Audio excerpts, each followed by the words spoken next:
But for the next 2 weeks, we're going to be talking about leadership. And today we're going to talk about leading in changing times. How do we lead in changing times? We are in changing times, not just in changing times, but we're also in what is called a new normal. One of the things that's going to get so many people caught in these days is that so many people are looking for the old times to come back. And I'm here to tell you today that the life that you will live from this day forward is all part of the new normal. And as part of the new normal, you're going to have to lead in a different way. Our lives will never go back to the way it was. Let me give you one example of that.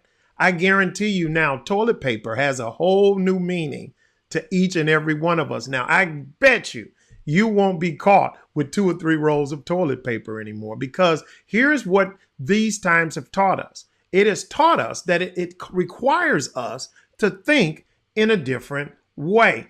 And so here's the first thing I want to say today. As godly leaders today, we live in a world that has changed dramatically over just the past 20 years. Daily, we are faced with challenges regarding what it looks like to serve God and lead faithfully in our complex world. Now, let me tell you, there's some things I wrote down that have changed, that has made us change our lives in the past 20 years. Let me just read a few of them to you. Number 1, technology. Boy, whoever would have thought? I remember watching Get Smart, where in Get Smart, now some of you all are not old enough to remember that, but I used to love Get Smart because he was the gadget man. And Get Smart, if you remember, was a man who had a telephone built into his shoe. I remember watching the cartoon Dick Tracy, and Dick Tracy had a watch, which was a telephone. Do you guys remember that? Not too long ago, I remember that when the first iPhone I can remember came out way before Apple did.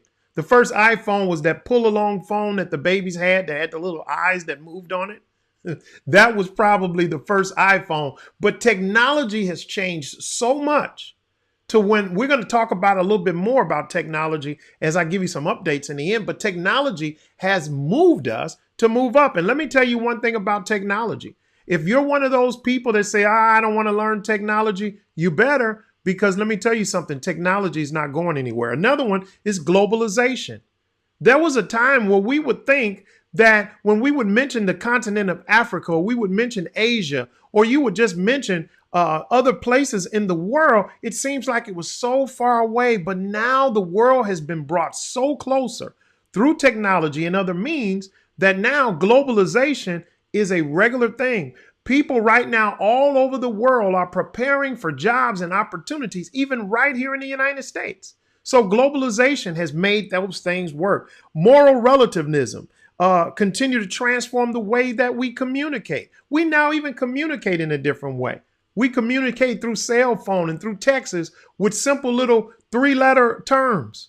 And now when we communicate, it's something totally different. It's not just through mail. There is more emails sent out every day than would probably be touched by the Postal Service in a year. So when we think about how we communicate, how we relate to one another, defining what is right and wrong is changing every day. And in this changing cultural landscape, the young people must grapple with this whole thing of what it means to be loving, tolerant, and faithful to God. But as experienced leaders, teachers, parents, we're faced with the reality that, first of all, we have to be able to help them navigate through these challenges. We have to work with our mentees, our students, and our children as they encounter these things each and every day. So how do we navigate through these times? I wrote down just a few. Number 1, you got to understand the times in which we live. The times in which we live is not just the date, the day, and the year. You need to know where we are in time. The second thing is you've got to know the law of God. You've got to make the law of God your understanding. You've got to spend the time that you need to spend in your Bible, because your opinions today can lead your children, your mentees, your students in the wrong direction. Everybody's looking for answers. Then another thing, you got to learn the language of our culture now. You can't sit back and just be stuck in the 70s or stuck in the 60s. You got to understand the language of the culture, because Everything is talking, and you've got to understand the language that they're speaking. You also got to learn and how to find godly companions. How do you find godly companions in times like these? We all need godly companions. But then we've got to practice godly discipline, and we've got to live these days a trustworthy life. It's so important that we live a trustworthy life. And because godly leadership today is not for the faint at heart, if you want to lead as a godly leader today, it's not something for the faint at heart. You're going to have to put the work in. You're going to have to put the sacrifice that is needed to be a godly leader. You just can't go along to get along. And for so many people, that's what they're doing. Instead of learning and putting in the time and the work that is going to need to become a godly leader, here's what you're doing. You're putting your life on autopilot. You're putting your family on autopilot. You're putting your marriage on autopilot. You're putting your finances on autopilot. And let me tell you, in rough winds and in rough times, it's bad to put your life on autopilot, because when the turbulence of life hits, you need an experienced pilot at the helm of the plane of your life. You can't put your life on autopilot, nor can you trust your life to somebody who may not be licensed to even drive the plane of your life. So many people, here's what you've done. You've taken the leadership of your life and you've put it into the hands of somebody who doesn't, number one, have the license to drive, but even two, don't even understand the directions of the travel. They don't even know the destination that you're trying to get to. So it's so dangerous for you to put your life on autopilot and not lead in times like these, because godly leadership is not for the faint at heart. Here's another one. Rather than do that, it requires courage and humility exemplified in your life. Your faithfulness, my faithfulness, will turn and will determine whether or not there will be a dramatic change in our life which will glorify God. Let me tell you, COVID-19, this pandemic, will set you up for probably the next 20, 30 years of your life. In this time where the world has kind of slowed up to give you a chance to catch up where you are, use this time wisely to become a better leader to your mentees, to your students, to your children, and to your family. Why? God's glory is really needed in this. And God is calling men and women who will sacrificially and boldly live for God's purposes. So what I want to do real quickly, I want to look at a book that I love, that every time I talk about leadership, this is the book that I always go back to and share with mentees and students and my children on a regular basis, because this is a key book of leadership, and it is the book of Nehemiah. Now, we all know Nehemiah's story. I'm going to give you a real quick history in case you don't know the story. Nehemiah had a real cushy job as a cupbearer for the king. What did he do as the cupbearer? Here's what he did. He tasted everything that was given to the king for him to drink. So what would happen is you wouldn't just pass him a cup of water, or you wouldn't just pass him a glass of wine or whatever he was drinking at that time. You would pass it to Nehemiah, and Nehemiah would taste it. And if Nehemiah didn't die, then he knew it was good enough for the king. And so he had this real cushy job, and he came from a place where really what we would all say, he came from a normal town, or for some of us, as I grew up with in the inner city, he came from a place of what we would call the hood, the ghetto, his place of where he came from. And here's what happened. Nehemiah began to look back at where he came from. And here's what he found. He found that the town was in ruins. He found that the walls had been torn down. The doors, the gates were wide open, which means that they were open for pilferage at all times. Think about your home without a door. That's how it was. And so when Nehemiah saw the place from where he came from, he went to the Lord and he asked the Lord, Lord, look at my community. Look at where I came from. It's torn down in ruins. I would love to go back to build up my community. Well, here's what he did. He cried and he prayed, waiting for God to give him the proper time to talk to the king. Because you all know about the king, right? You couldn't just go before the king and just bring out a request, because if he wasn't in a good mood, here was the reply: off with your head. And so Nehemiah prayed and waited for God to give him the right time to ask the king for permission to go back to build the walls and to build the gates in his hometown. And here's what happened. One day, Nehemiah was coming in. The king noticed the sad look on his face. He asked Nehemiah, "What are you looking so sad about?" And Nehemiah began to explain to him about his town and about how the shambles that was in place in his town. Not only did the king give him the time off to go back and to rebuild the walls, but he also gave him the request of what he would need. All of the wood, the lumber, the best of everything that he needed, he gave Nehemiah to allow him to go back to rebuild the walls. But also he gave Nehemiah a letter that would allow him to pass by every governor he passed by to show that he had the rights from the king to go back and to build. Here's what happened. Not only did he just go back and begin to build, he understood that it took his predecessor 80 years to build these walls and gates that was built up prior to him that was now destroyed.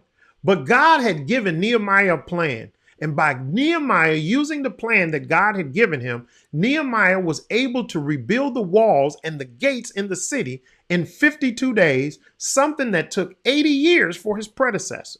And so now today, I want to kind of share with you what happens when you take on a job. We're all like Nehemiah right now. We're trying to rebuild the walls of our lives. We're trying to go to God and asking God, listen, God, some people right now, you may still be laid off. You may still be on furlough. We're still waiting to see what's going to happen. Maybe you're receiving unemployment and now your stimulus money is gone. And now maybe the $600 that they was given at that time is there. And so now it seems like the walls in your life is torn down. But now I want to show you what Nehemiah did and what happens to all of us in these times of leadership of what we've got to do. So we're going to follow up this story. We're almost at the end. The walls are up and they're about to finish up the project. We're now in Nehemiah chapter 7, verses 1 and 2. Here's what it says. After the wall was finished and we had hung the doors in the gates and had appointed gatekeepers, singers, and Levites, I gave the responsibility of governing Jerusalem to my brother Hananiah and to Hananiah. So it's Hananiah and Hananiah, the commander of the fortress, a very faithful man who revered God more than most people. So now they're at the end. The gates are up. He's given his last responsibilities to the last people, which is Hananiah and Hananiah, now to have the responsibility of governing now Jerusalem. The walls have been built back up again. And so today I want to just say this, that anytime there's a victory in your life, anytime we overcome something, anytime you move past something, there are two emotions that usually follow a great achievement. Those two emotions, the first one is always a sigh of relief and celebration. I'm sure here you see Nehemiah is celebrating. He was able to finish something in 52 days that it took his predecessor 80 years to do. But then after that first sigh of relief and that celebration, there's also now a second emotion that comes on. And that emotion is a sense of now what? I got over this one. Now what? Let me tell you why that's so important. Problems is something that'll never go away in our lives. I always say it like this when it comes to problems. If you're in a problem, then you got to hold on. You got to work through those problems. You got to make your way through those problems. If you right now are listening to me and you're not in a problem, here's what I want you to do. I want you to take a deep breath and I want you to rest. You know why? Because you're on your way to a problem. Problems are cyclical.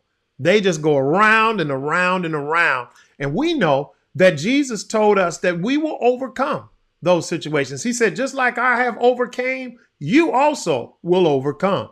So we know for a fact that as a leader, there are two emotions that follow any great achievement. I'm here to tell you that you will make it through this one. We've made it through the last, you'll make it through this one. But as a leader, you've got to understand that everything we go through, there is a lesson and a blessing for everything. So let me show you real quickly what we need to do based on these two emotions. There are two types of seasons in a leader's life, or two types of leadership seasons. And there are two seasons that you're going to go through on a regular basis as we go through the problem scenario, as we overcome and we get the lesson and the blessing from everything we go to or go through. There are two seasons. Now, the first season, there are 4 points that go with those seasons. The first season is when you're coming out of something, and that's what we've got to realize. Right now, we're in the middle of a pandemic. We're trying to figure out when is things going to go to this new normal. But when you're in the middle of a pandemic where you are now, or if you're in a place in your life right now where you're in the midst of a situation that you're going to have to get out of, the first thing I want you to know about this season in your life as a leader is that you have to become the catalyst. You are the catalyst. What is a catalyst? A catalyst is that thing that makes things happen. It's that energy that is put into dynamite that makes the explosion.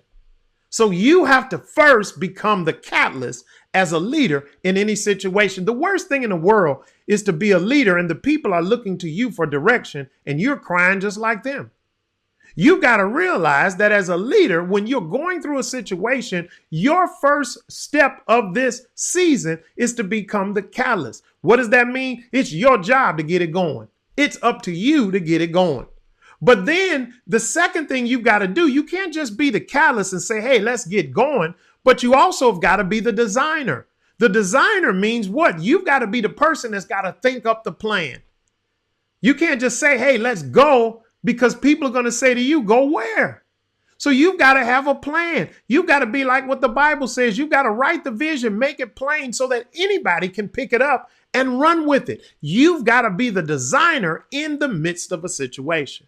But not only are you the one to say, hey, let's get it going, and you're the one that thinks it up and draws it up, but you've also got to be the motivator. You've got to be the one to encourage people. You've got to be the one like Nehemiah that came down off the wall every 26 days to give people the message to why we're doing what we're doing. You've got to be that encourager. You cannot just put out a plan. You can't just say, let's get going and just keep cracking the whip and looking for the people to go. You've got to be the encourager. You've got to be like Nehemiah with the Bible in one hand and the hammer in the other, which means you've got to be working and you've got to be encouraging at the same time when you're going through. But then, too, you've got to be the entrepreneur in this scenario. You've got to understand that you've got to rely on yourself in the project more so than you do others. Why? Why do I rely on myself more than I do others? It's because through God, the plan comes from God to you. Because as the leader, you're the one going to God for direction. So God is speaking directly to you with the plan. So who does it rely on? It relies on you. You are the entrepreneur in this situation. That means you've got to rely on yourself more so than you do others. These are the 4 things that you need in the season when you're trying to overcome. When you're in one of those problems and you're trying to say, hey, where is the light at the end of the tunnel? These 4 things that we learned from Nehemiah are these 4 things that will help you get to a point where you can celebrate when you overcome a situation in your life. But remember, in every situation, there is a lesson and a blessing that needs to be learned. If I learn the lesson and I understand the blessing, it will prevent me from having to repeat this over and over again. So that's the first one. But the second season is when you're out. When you're out, you want to make sure that when you get out, you stay out. My grandmother used to say all the time when people would get healed or when somebody would be blessed financially, she would say this to me all the time. She says, it's one particular type of prayer that you get to be healed from something. It's one particular type of prayer that you pray that God hears that helps you turn over your finances. But there's another particular type of prayer that you've got to pray when you get out so that you can stay out. So there's one prayer to get me healed, but there's another type of prayer that I need in my life to stay healed. So again, it's possible to get out of a situation and find yourself right back into the situation because you don't do these 4 things when you're out. When you're out of a situation, here's what you've got to do. You turn from what you were before. Remember what you were before in the first one? Now you turn to the consolidator. You now don't cry out and say, hey, let's get going. Now you become the consolidator. You now figure out what needs to be consolidated that needs to stay now that we're out, what things need to go now that we're out. We need to consolidate those things for the goodness so that we can stay out. And so now it's not let's get going, it's let's keep going. As the consolidator, your job now is, hey, let's keep going. Remember, you're not the catalyst anymore. You're the consolidator. We're out now. We want to make sure we stay out. So as the consolidator, I'm saying, hey, everybody, let's keep going. And the second thing, you become the developer now. You're not the designer anymore. Remember, you were the designer to make the plan. Now you're the developer to make sure that the plan stays on track. It's your job now to make sure that the follow-ups are taken.